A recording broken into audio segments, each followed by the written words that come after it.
Hey, welcome to How We Got Here, the channel where we uncover the real stories behind the world you live in. If you're new here, hit that subscribe button because I promise you're about to learn something they never taught you in school. Every single day, billions of people around the world do the exact same thing. Wake up, commute. Sit at a desk for 8 hours, commute home, sleep, repeat. We call it the 9 to 5. And most of us just accept it, like it's some law of nature. Like, humans have always worked this way. But here's the thing, they haven't. For most of human history, the idea of working fixed hours in a building you don't own, doing tasks someone else chose for you, would have sounded absolutely insane. So, how did we get here? How did 9 to 5 become the default? The answer involves a car manufacturer, a radical socialist, and one of the bloodiest labor fights in American history. Let's rewind. Way back. For thousands of years, humans worked when the work needed doing. Farmers worked with the sun. Craftsmen worked at their own pace. There were busy seasons and slow seasons. The concept of hours barely mattered. Then came the Industrial Revolution. Starting in the late 1700s in Britain, something changed fundamentally. Work moved from fields and workshops into factories. And factories had a problem farmers never did. Machines don't wait. A spinning jenny doesn't care if you're tired. A steam engine doesn't slow down because it's a nice day outside. For the first time in history, humans had to match the rhythm of machines, not the other way around. And factory owners quickly realized something. The more hours people worked, the more product came out. So they pushed and pushed and pushed. By the early 1800s, the average factory worker, including children as young as 6, was working 14 to 16 hours a day, 6 days a week. That's 80 to 100 hours a week. No weekends, no breaks, no laws to stop it. This wasn't 9 to 5. This was sunrise to long after sunset. And if you complained, you were replaced by tomorrow morning. Enter Robert Owen, a Welsh factory owner who, in 1817, proposed something radical. He said working life should be divided into 3 equal parts: 8 hours of work, 8 hours of recreation, 8 hours of rest. 8, 8, 8. It was a beautiful, simple idea, and almost everyone in power thought he was out of his mind. But Owen wasn't just a dreamer. He actually ran his own mills this way, and they were profitable. He proved that well-rested workers made fewer mistakes, produced better goods, and didn't burn out and quit. It was common sense, dressed up as revolution. Still, the idea took decades to catch on. Why?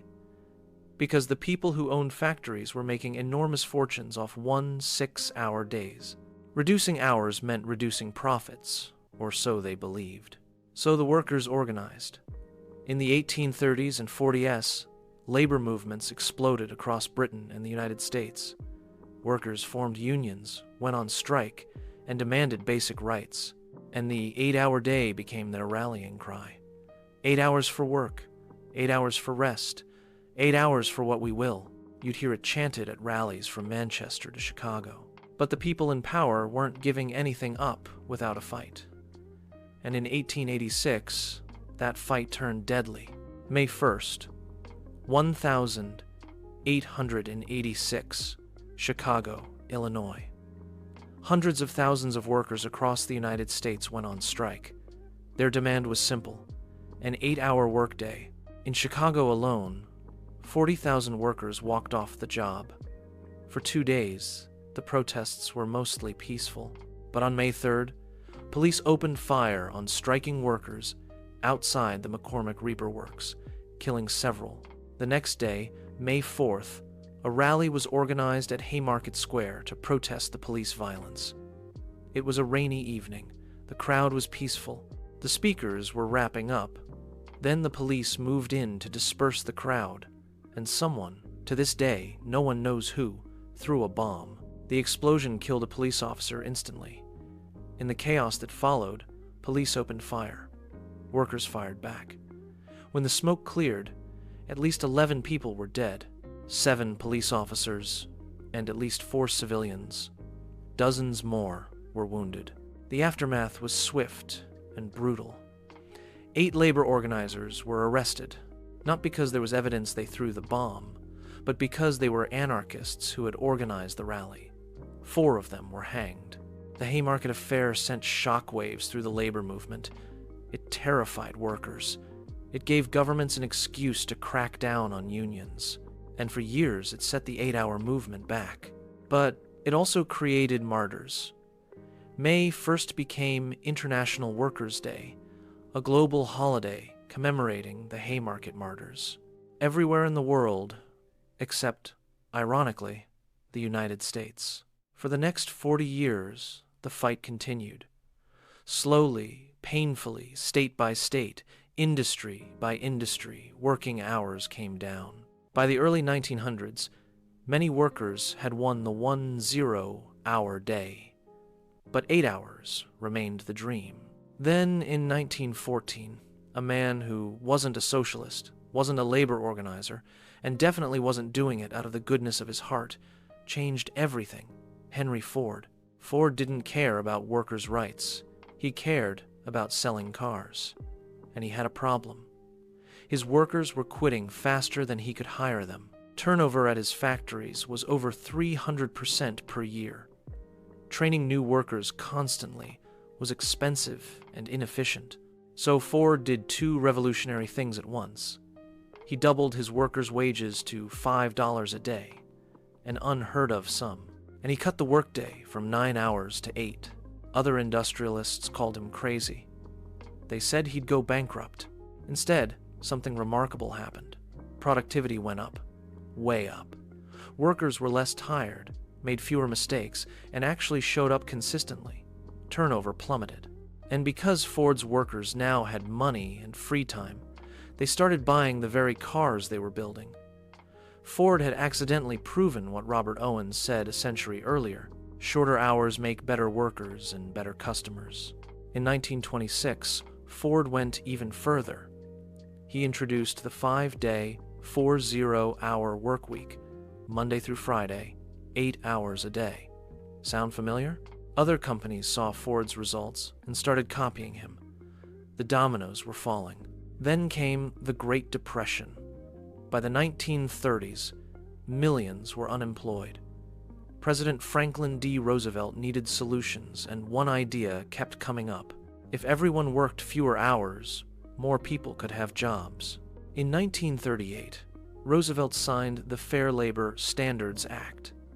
It was a landmark law that did 3 things. It set a minimum wage. It banned most child labor. And it established the 40-hour work week as the legal standard. Any hours over 40, your employer had to pay you overtime, time and a half. Just like that, the 40-hour week wasn't just Ford's policy. It was American law. And as America's economic influence spread after World War II, the 40-hour model went global. The 9-to-5 was born, not because it was natural, not because it was optimal, but because of a century of blood, strikes, bombs, one stubborn Welsh factory owner, and a car manufacturer who wanted to sell more Model Ts. So here's where it gets interesting. The 40-hour workweek was created in 1938. That's almost 90 years ago. Since then, we've invented computers, the internet, smartphones, artificial intelligence, and robots that can build entire cars. Productivity per worker has skyrocketed. We produce vastly more per hour than workers in 1938. By the logic that created the 40-hour week, that better tools mean fewer hours, we should be working 15 or 20 hours a week by now. The economist John Maynard Keynes actually predicted this in 1930. He said his grandchildren would work 1 5-hour weeks because technology would handle the rest. He was wrong. Not because the technology didn't arrive. It did. But because instead of turning productivity into free time, we turned it into more output, more profit, and more things to buy. And it gets worse. With smartphones and email, many workers are now effectively on call 24/7. The 9 to 5 has quietly become the 9 to 5, plus answering emails at dinner, plus Slack messages on weekends, plus just one more thing before bed. But change might be coming. Companies in Iceland, Japan, the UK, and New Zealand have experimented with 4-day work weeks, and the results look a lot like Henry Ford's experiment a century ago. Same productivity, happier workers, less burnout. Maybe in 20 years we'll look back at the 5-day work week the same way we look back at the 6-day, 4-hour grind of the 1800s, as something barbaric that we can't believe anyone accepted.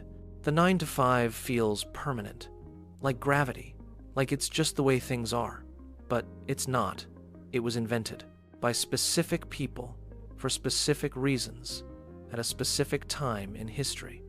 And if history teaches us anything, it's that the things we think will never change always do. If you learned something new today, do me a favor. Hit that subscribe button and drop a comment telling me, did you know any of this before watching? I read every single comment. Also, smash that like button. It sounds silly, but it genuinely helps the algorithm show this video to more people, and I'm trying to grow this channel so I can keep making these for you. And if you want more, I've got a question for you. Why is Africa split into so many countries? The answer involves a room full of Europeans, a map, and a very sharp pencil. That video is coming next, so make sure notifications are turned on so you don't miss it. Thank you for watching. I'll see you in the next one.